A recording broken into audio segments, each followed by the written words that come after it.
இனிய வணக்கம் எல்லாத்துக்கும் வணக்கம். NSWE அகாடமி தங்களை அன்புடன் வரவேற்கிறது. ஸோ இன்றைக்கி நம்ம வந்து இன்ட்ரெஸ்டிங்கான ஒரு பேசிக்கான ஒரு டாபிக் நம்ம பார்க்க போகிறோம். பண்டை தமிழகம். இது எல்லாருமே தெரிஞ்சக்கூடிய விஷயங்க. நம்ம தாய்நாட்டை பற்றி நம்ம கண்டிப்பாக தெரிஞ்சுக்கணும். இது வரைக்கும் நம்ம சேனலுக்கு நீங்கள் சப்ஸ்கிரைப் பண்ணலாம். So first of all subscribe பண்ணிக்கோங்க. பக்கத்தில் இருக்கிற பெல் ஐக்கனும் கிளிக் பண்ணிக்கோங்க. அப்போ தான் நான் அன்றாட கொடுக்கக்கூடிய வீடியோக்கள் உங்களை வந்து சேரும். ஓகே, நம்ம பார்க்கலாம். பண்டை தமிழகம்னு சொல்கிறாங்க. ஸோ பண்டைனாலே நமக்கு வந்து ரொம்ப இதுதான் சங்க காலத்தோட முன்னே தான் அந்த பண்டைங்கிறது. அப்போ நம்ம ஸ்டார்டிங்லேருந்தே வந்துடலாம். ஓகே, இமயம்லேருந்து கும்மரி வர பரவி இருக்கிற இந்த இந்திய திருநாட்டில் தென்கொடி முனையில் அமைந்திருக்கிறது தாங்க இந்த மாநிலம், தமிழ்நாடு மாநிலம். ஓகே, ஸோ அதே போல் தமிழ்நாடோட தொன்மையும் சிறப்புகளும் குறித்து 2500 ஆண்டுகளுக்கு முன்பிருந்தே நமக்கு வந்து இலக்கிய வரலாறு வந்து அந்த நமக்கு வந்து இந்த பழைய விஷயங்கள் எல்லாமே. ஸோ பழைய வரலாறுலாம் நமக்கு தெரியுதுன்னா அது காரணமே இலக்கிய வரலாறு தான்.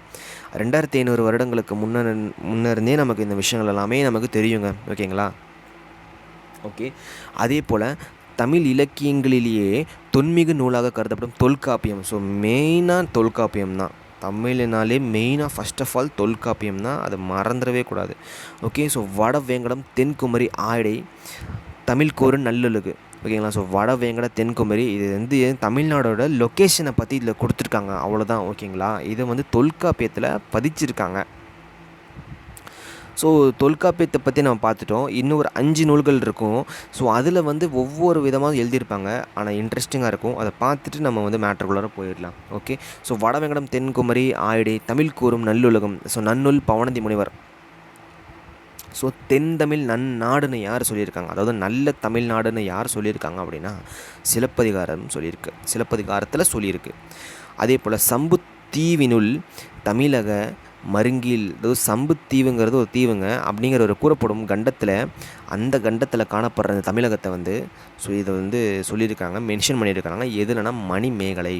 ஓகே, தண்டமிழ் வேலி தமிழ்நாட்டு அகமெல்லாம், அதாவது முப்புறமும் இனிய தமிழால் சூழப்பட்டது தமிழ்நாடுன்னு சொல்கிறேன். முப்புறமும் முப்புறமும் ட்ரையாங்கிள் ஷேப்பில் இனிய தமிழால் சூழப்பட்டது தமிழ்நாடு பரிபாடலில் குறிப்பிட்டிருக்கு. ஸோ குமிழ்கடல் வேலி தமிழகம் அப்படிங்கிறத பார்த்திங்கன்னா கடலை தென் எல்லையாக கொண்ட தமிழகம் பதிற்றுப்பத்துன்னு சொல்கிறாங்க. ஓகேங்களா? கடலை வந்து தன்னுடைய எல்லையாக வந்து கொண்ட தமிழகம்னு சொல்கிறாங்க பதிற்றுப்பத்து. குமிழ்கடல் வேலி தமிழகம் பதிற்றுப்பத்து. அதேபோல் தென்குமரி வடப்பெருங்கடல் குணகுட கடலாம் எல்லை, அதாவது புறநானூரில் குறிப்பிட்டிருக்குங்க. தென்குமரி வடப்பெருங்கடல் குணகுட கடலாம் எல்லை, புறநானூரில் இதை வந்து சொல்லியிருக்காங்க. தமிழகத்தை பொறுத்தவரையில் வரலாற்று முற்பட்ட காலத்தை வந்து நாடாக பிரிக்கிறாங்க. ஒன்று வந்து பழைய கற்காலம்னும் புதிய கற்காலம்னும் உலக கற்காலம்னும் பெருங்கற்காலம்னு சொல்லி நாடாக வந்து பிரிச்சிருக்காங்க. ஓகே, ஸோ பழைய கற்காலம் அப்படின்னு பார்த்தீங்கனாலே உங்களுக்கு வந்து 10,000 ஆண்டுகளுக்கு முற்பட்ட காலத்தை தான் வந்து நம்ம பழைய கற்காலம் அப்படின்னு சொல்கிறோம். ஸோ புதிய கற்காலம்னு சொன்னோம் பார்த்தீங்கன்னா, ஸோ கிமு 10,000லேருந்து 6,000 வரைக்கும். ஓகேங்களா? நம்ம ஒன்பியூனாக பார்த்துடலாமா? ஓகே, ஃபஸ்ட் இதை பார்த்துடலாம். ஸோ 10,000 ஆண்டுகளுக்கு முற்பட்ட காலத்தை தான் நம்ம வந்து பழைய கற்காலம் அப்படின்னு சொல்கிறோம். அதே போல் அந்த காலத்தில் வந்து வேட்டையாடுறதுக்கு கருவிகள் இருக்கணும். ஏன்னா இந்த காலம் எல்லாமே ஃபுல்லாக வேட்டையாடுற காலம் தான். அப்போ கருவிகள் வந்து குவாட் சைட். ஸோ இந்த ரோரி சைட், இந்த சைட்டுன்னு வந்தாலே அது வந்து ஒரு வெப்பன் தான். அது ரோரி சைட்டுன்னு பார்த்தீங்கன்னா ஒரு கத்தி. அதே போல் இது வந்து ஒரு சைட்டு தான், குவாட் சைட். இதை வச்சு தான் வேட்டையாடி இருக்காங்க அந்த காலத்தில். ஓகேங்களா? ஓகே, ஸோ ராபர்ட் ஃப்ரூஸ்வுட் அப்படிங்கிற ஒரு ஆய்வாளர் வந்து என்ன சொல்லியிருக்கார் அப்படின்னு பார்த்தீங்கன்னா, ஸோ தமிழகத்தில் முதன்முறையாக பழைய கற்கால கருவிகளை வந்து சென்னைக்கு அருகில் இருக்கிற பல்லாவரத்தில் தான் வந்து அவர் பார்த்துருக்காருங்க. ஓகேங்களா? தமிழகத்திலேயே சென்னை பக்கத்தில் இருக்கிற அந்த பல்லாவரத்தில் தான் அந்த இந்த பழைய கற்காலத்தில் யூஸ் பண்ண அந்த கருவிகளை வந்து அவர் பார்த்துருக்காரு. யார் பார்த்துருக்காரு? ராபர்ட் ஃப்ரூஸ்வுட். ஓகேங்களா? அவரை தான் வந்து பார்த்துருக்காருங்க. ஓகே, ஸோ 2 சிக்கி முக்கிக்கல்கள், ரெண்டு கல்களை வச்சு என்ன பண்ணுவாங்க, உரசனை என்ன பண்ணுவோம், அதுலேருந்து கொஞ்சம் ஃபயர்ஸ் வரும். அதை வச்சு தான் நம்ம என்ன பண்ணுவோம், அந்த காலத்தில் ஏர்மன் எல்லாமே வந்து ஃபயர்ஸ் வந்து இது பண்ணிட்டுருந்தாங்க.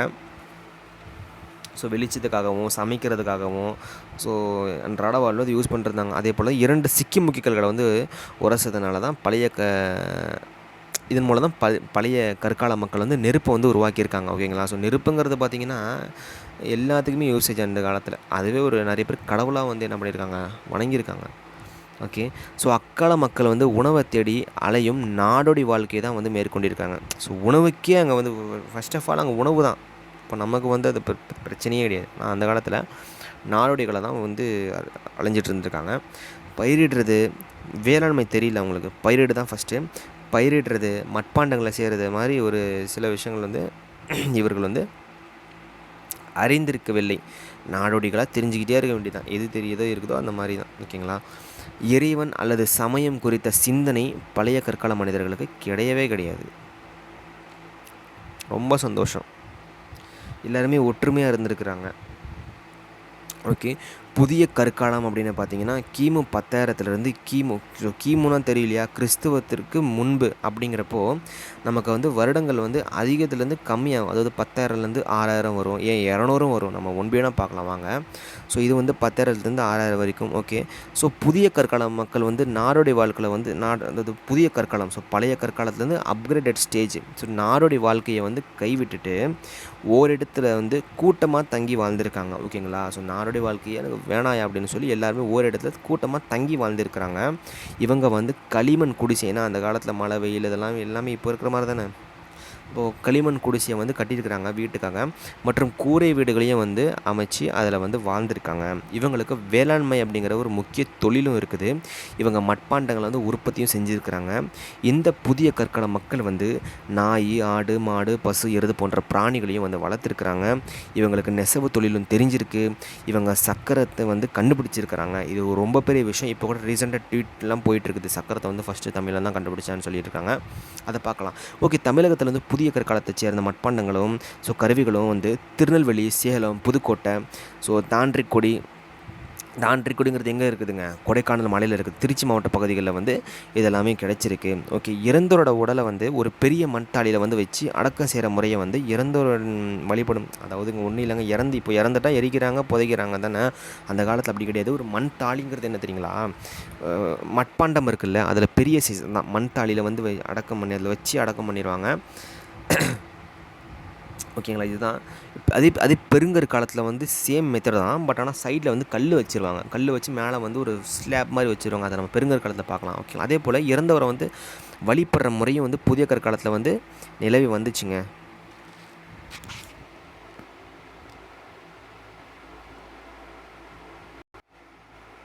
So sorry for interruption. Okay. So உலக காலம், ஸோ நெக்ஸ்ட்டு அதுக்கடுத்தது உலக காலம் பார்க்கலாம். ஸோ உலக காலங்கிறது பார்த்திங்கன்னா குறைஞ்சிக்கிட்டே வருது. நான் சொல்லுங்க பார்த்தீங்கன்னா ஃபஸ்ட்டு 10,000 இருந்துச்சு, பழைய கற்காலங்கிறது 10,000 இருந்துச்சு, புதிய கற்காலங்கிறது 10,000லேருந்து 6,000 ஆச்சு. இப்போ உலக காலங்கிறது கிமு 6,000லேருந்து 4,000 ஆயிருக்குங்க. ஓகேங்களா? ஸோ இதுதான் வந்து உலக காலம்னு சொல்லுவாங்க. ஸோ மனுஷன் வந்து ஃபஸ்ட்டு தெரிஞ்ச ஒரு உலோகம் ஒன்று பார்த்திங்கன்னா அது வந்து செம்பு தான். ஓகேங்களா? அது வந்து செம்பு, அதாவது வந்து காப்பர். ஓகே. ஒரு சின்ன ஒரு வித்தியாசம் சொல்லிடுறேன். ஸோ நார்த் இந்தியாவில் வந்து ஃபஸ்ட்டு கற்காலம் வந்துச்சு, அதுக்கப்புறம் செம்பு காலம் வந்துச்சு. ஆனால் சவுத் இந்தியாவில் ஃபஸ்ட்டு கற்காலம் வந்துச்சு, அதுக்கப்புறம் இரும்பு காலம் வந்துச்சு. ரெண்டுக்கும் நிறைய வித்தியாசம் இருக்குது, பார்த்துக்கோங்க. நார்த் இந்தியாவில் ஃபஸ்ட்டு இன்னொரு தடவை சொல்கிறேன். ஸோ நார்த் இந்தியாவில் ஃபஸ்ட்டு கற்காலம், அதே போல் சவுத் இந்தியாவிலையும் கற்காலம். ஆனால் நார்த் இந்தியாவில் ஃபஸ்ட்டு கற்காலம், அதுக்கப்புறம் செம்பு காலம். ஆனால் நம்ம சவுத் இந்தியாவில் கற்காலம், அதுக்கப்புறம் இரும்பு காலம். அங்கே செம்பு தான் ஃபஸ்ட்டு. அங்கே செம்பு கண்டுபிடிக்கக்குள்ள இங்கே இரும்பே கண்டுபிடிச்சிட்டாங்க. அதுதான் வந்து வேறு லெவல் தமிழ்நாடு. ஓகேங்களா? ஓகே.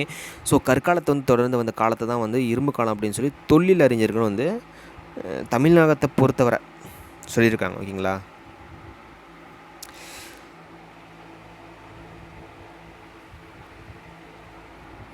ஓகே. ஸோ சென்னையை அடுத்து இருக்கிற ஸ்ரீபெரும்புத்தூர் ஃபேமஸான இடம் அப்படிங்கிற இடத்துல தான் வந்து கற்கால கருவிகள் மட்டும் இல்லாமல் இரும்பிலான கருவிகளும் வந்து கண்டெடுக்கப்பட்டிருக்குங்க. ஓகேங்களா? ஓகே. ஸோ பெருங்கற்காலத்தை பற்றி நான் பார்த்துடலாம். நீத்தார் நினைவு சின்னம் நான் ஆல்ரெடி சொன்னேன்.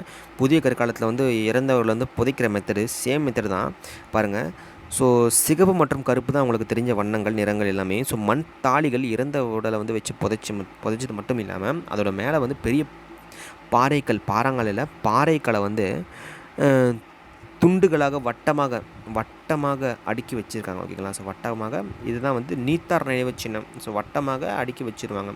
அதன் மேல் பெரிய நல்லா படிக்கிறேன் பாருங்கள். சிகப்பு மற்றும் கருப்பு நிறங்களிலான மண் தாலிக்குள் இறந்தோரோட உடலை வந்து வச்சு புதைச்சி அதன் மேலே பெரிய பாறைகளை வந்து துண்டுகளாக வட்டமாக அடுக்கி வச்சாங்க. அதே வந்து இதையே வந்து நீத்தார் நினைவு சின்னம்னு சொல்லியிருக்காங்க. புதிய கற்கால பின் வாழ்ந்த மக்கள் நீத்தார் நினைவு சின்னங்கள் அமைக்கும் வழக்கங்களை வந்து பின்பற்றியிருக்கிறாங்க. இதோட நினைவுச்சின்னங்கள்னு பார்த்தீங்கன்னா காஞ்சிபுரம், வேலூர், திருவண்ணாமலை, கடலூர், திருச்சி மற்றும் புதுக்கோட்டை. அதாவது இந்த மாதிரி மாவட்டங்கள் இருக்கும்போது நம்ம பிரிச்சுக்கணும். நார்த்து சவுத்துன்னு. நார்த்து பக்கம்னு பார்த்தீங்கன்னா காஞ்சிபுரம், வேலூர், திருவண்ணாமலை, ரைட்டு. இப்போ சவுத்துன்னு பார்த்தீங்கன்னா கடலூர், திருச்சி, புதுக்கோட்டை எல்லாம் ஒரே வழி தான். ஓகே. ஸோ வரலாற்று காலம் அப்படின்னு பார்த்தீங்கன்னா தமிழ்நாட்டை வந்து குறித்து இதை வந்து அறியக்கூடிய வரலாற்று காலம்னு பார்த்திங்கன்னா சங்க காலத்திலேருந்தே நமக்கு வந்து தொடங்கிருச்சுங்க. ஓகேங்களா. ஸோ சங்க காலம் அப்படிங்கிறது பார்த்திங்கன்னா கடைச்சங்கத்தில் வந்து புலவர்கள் வந்து அவ்வப்போது கூடி தமிழாய்வு செஞ்ச காலம் தான் சங்க காலம். ஓகேங்களா. ஸோ இந்த பண்டைய காலத்தை பற்றி எல்லாமே அது சொல்லிகிட்டு இருப்பாங்க புலவர்கள். அதையும் தான் இது மென்ஷன் ஆகும். சங்ககாலங்கிறது பார்த்திங்கன்னா கடைசி சங்கத்தில் புலவர்கள் வந்து அவ்வப்போது கூடி தமிழாய்வு செஞ்ச காலம்னு சொல்லுவாங்க. இது வந்து அது தீமுன்னு என்ன தெரியுமா, திருவள்ளுவருக்கு முன்பு ஏதாவது என்ன சொல்ல வருதுன்னா, அதாவது கிறிஸ்துவத்திற்கு முன்பு 31 ஆண்டுகளுக்கு முன்னே தான் வந்து திருவள்ளுவர் வந்து பிறந்ததாக நம்ம வந்து ரெக்கார்டு சொல்லுது. அதுதான் வந்து இங்கே தீமுன்னு சொல்கிறாங்க. ஸ்பெல்லிங் மிஸ்டேக் இல்லை. இது தீமு ஆண்டு 200லேருந்து திபி திருவள்ளுவருக்கு பின்பு 200 வரை, அதாவது 400 ஆண்டுகள். இதில் ஒரு 200, அதில் ஒரு 400 ஆண்டுகள் காலமாகும். அது வந்து திருவள்ளுவருக்கு முன்பு 300 முதல் திருவள்ளுவருக்கு பின்பு 300 வரை என கொள்வோரும் உண்டுன்னு சொல்கிறாங்க. ஓகேங்களா. சொல்வோரும் உண்டு தான், கொள்வோரும் இல்லையாது. ஓகேங்களா. திமுங்கிறது திருவள்ளுவர் பிறப்பு ஆண்டான கிமு 31ஆம் ஆண்டை மையமாக கொண்டு கணக்கிடுவதுன்னு சொல்கிறாங்க. தமிழறிஞர்கள் வந்து முடிவின்படி கிறிஸ்து பிறப்பதற்கு 31 ஆண்டுகளுக்கு முன்னர் திருவள்ளுவர் வந்து பிறந்தார் என கொண்டு காலத்தை கணக்கிடுவதை தமிழக அரசும் ஏற்று அறிவிச்சிச்சு.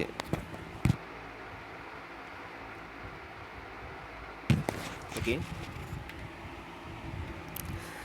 சங்க காலத்திலேயே அனைத்து சமயத்தாரும் வியந்து போற்றும் திருக்குறள் தோன்றியிருக்கிறது அப்படிங்கிறது தான் தமிழுக்கு வந்து தனி பெருமைன்னு சொல்கிறாங்க. வள்ளுவன் தன்னை உலகினுக்கே தந்த வான்புகழ் கொண்ட தமிழ்நாடு அப்படின்னு சொல்லி பாரதியாரும் சொல்லியிருக்காருங்க.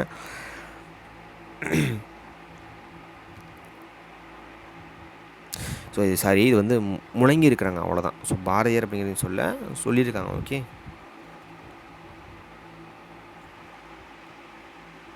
ஸோ எனக்கே சின்ன டவுட் இருக்குது. ஏன்னா இது ஓகே. ஸோ அதனால தான் தேசிய கவி பாரதியிலேருந்து வள்ளுவன் தன்னை உலகினுக்கே தந்த. ஸோ இது எப்படி நான் இதை மிஸ் பண்ணேன்னு தெரில. ஸோ பாரதியார் தாங்க சொல்லியிருக்கார். Okay, perfect. ஓகே. அதே போல் தாய்மொழி தமிழ் இலக்கண வரம்பு கொண்டு, அதாவதுங்க எல்லா மொழிக்கும் ஒரு துணை தேவைப்படும். இதுக்கு துணையே தேவை கிடையாது. அப்படியே ஸ்ட்ரெயிட்டாக நிற்கும் கெத்தா. அதை வளரும் திறனும் இது வந்து இருக்கிறனால தான் இது வந்து உயர்தனி செம்மொழின்னு சொல்கிறாங்க.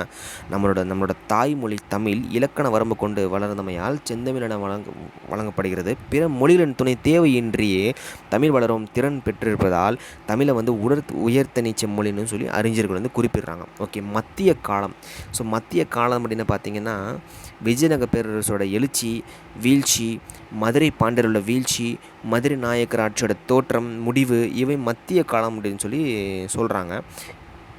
பிற்காலம் அப்படின்னு பார்த்திங்கன்னா கிழக்கிந்திய கம்பெனி, ஸோ ஆங்கிலேயர்கள் வந்தது, இந்திய மண்ணில் வந்து காலெடுத்து வைத்தது முதல் தற்காலம் வரையிலான இப்போ வரைக்குமே பிற்காலம் தான். ஓகேங்களா. ஸோ மத்திய காலங்கிறது பார்த்திங்கன்னா விஜயநகர பேரரசு வந்துச்சு போணுச்சு.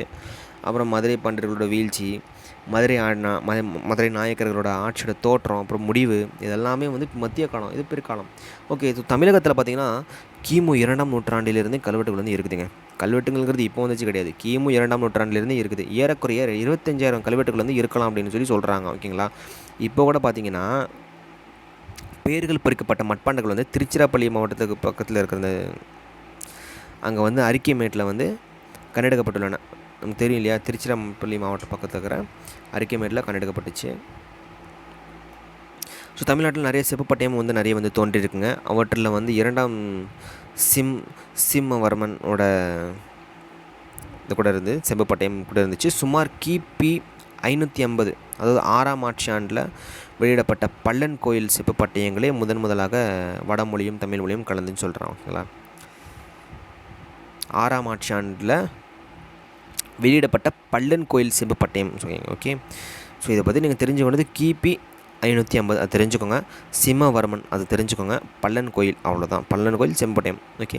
ஸோ சோழ பேரரசு காலத்தில் தோன்றிய செம்பேட்டு சாசனங்கள் மிகப்பெரியவைன்னு சொல்கிறாங்க. அதோட செம்பேட்டு நிறைய நம்ம எடுத்திருக்கோம். பட் ஆனால் அதோட சாசனங்கள் பெருசு. அவற்றில் கூறப்படும் மெய்க்கீர்த்திகள் மிக விரிவானவைன்னு சொல்கிறாங்க. அதில் கூறப்படும் மெய்க்கீர்த்திகள் ரொம்ப வந்து ப்ரீஃபான இது.